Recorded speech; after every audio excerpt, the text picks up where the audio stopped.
In today's headlines, opposition parties are confident that this time they'll secure enough no-confidence votes against the Prime Minister. Thai AirAsia X said it will make good on its commitment to repay customers. And Thailand develops test kits to measure how happy the happy plan will make you. All this is coming up in today's program.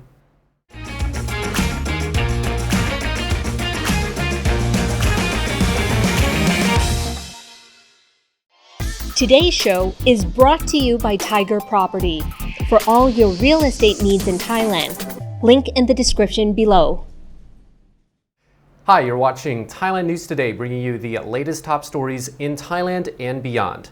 My name is Jet Gunther, and in our first story, the next political challenge for Thai Prime Minister Prayut Chan-o-cha is next month when a censure motion is put to the lower house by opposition MPs. The debate is scheduled for July 18th to the 22nd, and there is no certainty how the votes will eventually fall at this time. Renegade MPs, new political factions, the Prime Minister's falling popularity, and a looming general election will all play a factor in the final result for Prayut and the ruling Palang Pracharat Party. Opposition Move Forward Party MPs will be leading the charge, attacking the performance of the Prime Minister and 10 of his other leading ministers. This will be the fourth censure debate against the Prime Minister and government since the 2019 general election. They have so far survived all votes on the lower house floor along purely party lines. The ruling Palang Pracharat coalition has a tenuous majority and relies on the 17 coalition partners to push through any legislation. The largest rumps of support come from the Democrats and the Phumjai Thai Party, the party of Deputy Prime Minister and Public Health Minister Anutin Charnvirakul. Meanwhile, the most high-profile dissenters are the 20 MPs that were evicted after an unsuccessful internal coup during the last censure debate, led by Phayao MP and former Deputy Agricultural Minister Thamanat Promphao, who also happens to be a convicted heroin trafficker. But Prayut and his party were happy to fraternize with him anyway. Both Thamanat and other renegade MPs have since forged alliances with other conservative parties that didn't mind his heroin record or started their own. But after being banished from Palang Pracharat and already indicating their lack of support for the current PM, their votes cannot be counted upon when the censure votes are taken. During Tuesday's cabinet meeting, PM Prayut told his ministers that he is ready to confront the opposition and to respond to their questions. He has already rallied his supporters and, quote, evidence that he intends to use during the debate sessions next month. Goading the PM, opposition MPs are already calling the forthcoming censure motions and debate as, quote, the last supper of the Prime Minister.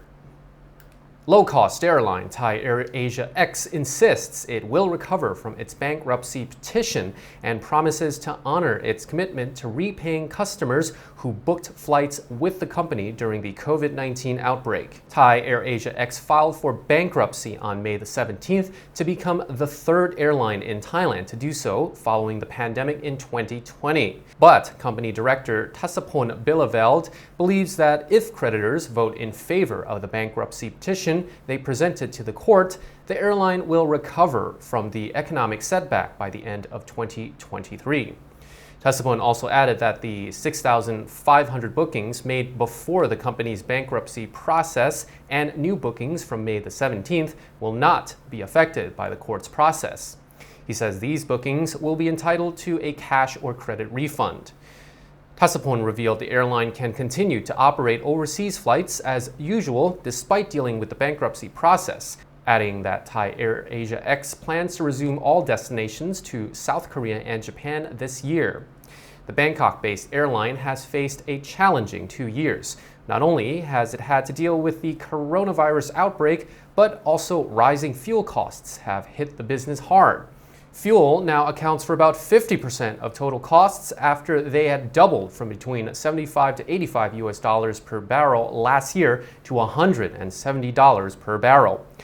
Thasapon says the airline could not pass that cost on to passengers. But following demand from both Thai and Korean passengers this month, Thai AirAsia X is optimistic it can bounce back despite operating at a loss at the moment. Plans to change the uniforms of Parliament police 6 months after they were issued with new ones have been put on hold after the officers themselves objected, calling it, quote, a waste of taxpayers' money. 60 Parliament police officers gathered at the Parliament building in Dusit district yesterday to submit a letter to the President of the National Assembly, Chuan Repay, to oppose the ban to change their uniforms. On June the 12th, Chuan signed a document to approve new uniforms for the Parliament guards, adding that the uniforms needed to be changed to suit the present time. The uniforms for the new fashion season are expected to be ready by December the 31st. The news became a hot topic on Thai social media. Many netizens agreed with the 60 police officers, saying it is a waste of money, especially during the kingdom's current economic situation of high inflation, product price hikes, and wage freeze. Others were just perplexed, as officers only received new uniforms just 6 months ago. Each uniform costs about 5,000 baht, and officers are allocated 2 each, making the total around 2 million baht, as there are about 200 Parliament police officers. Chuan added that the plan to change the uniform has been paused for now. He says the plan would be reconsidered after the next House of Representatives election. The Royal Thai Embassy in Jakarta, Indonesia, cautioned people from Thailand against taking the happy plant to Indonesia as they could face the death penalty. The official Facebook page of the Royal Thai Embassy in Jakarta today uploaded a picture with the warning message, and that people who violate this act will face a tough penalty according to Indonesian laws. An offender could face a fine of the equivalent of 2.4 million baht, 5 years to life imprisonment, or capital punishment. The embassy also recommended people refuse to carry anything from others and bring it to Indonesia, as someone might be lured into happy plant smuggling. The warning was launched following Thailand's decriminalization of the plant on June the 9th, which allows Thai nationals to use the plants for medical purposes only. Since then, more and more products have been launched and are available at convenience stores for medical purposes, of course. The government fears some people might carry their products to neighboring countries without law awareness. Media reported Monday that a Malaysian tourist had entered his home country with some drinking water that had happy ingredients. The tourist received a fine equivalent to about 80,000 baht. So although the happy plant has been taken off Thailand's list of narcotics, extracts with higher than 0.2% THC, the happy chemical, are still illegal. The law was designed to discourage recreational use, but no one really knew how it could be enforced until now. Thailand's Department of Medical Sciences has developed test kits that detect THC levels in just 15 minutes. It can test the THC levels of flowers, oils, food, and cosmetics. Happy plant enthusiasts were confused with the government's 0.2% rule, with many not knowing whether it would apply to flowers, which are a pure form, or only to extracts such as oils or foods. The Thai government has given clarification that the rule does not apply to flowers. The Department of Corrections even vowed to return 16 tons of confiscated happy goods to offenders. Since June the 9th, a myriad of dispensaries have opened up all over the country, openly selling flowers with enough THC to make you very happy. The THC in some potent strains exceeds 20%. So, the testing kits, which cost less than 100 baht to produce, will likely be used to test products such as drinks, foods, oils, and cosmetics to ensure that they contain less than 0.2% THC.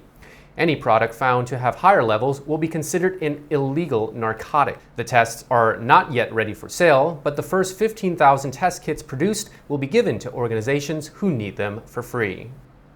And that's all for our report from Thailand News Today. The show will be back tomorrow. Meanwhile, you're now up to date on the Thaiger.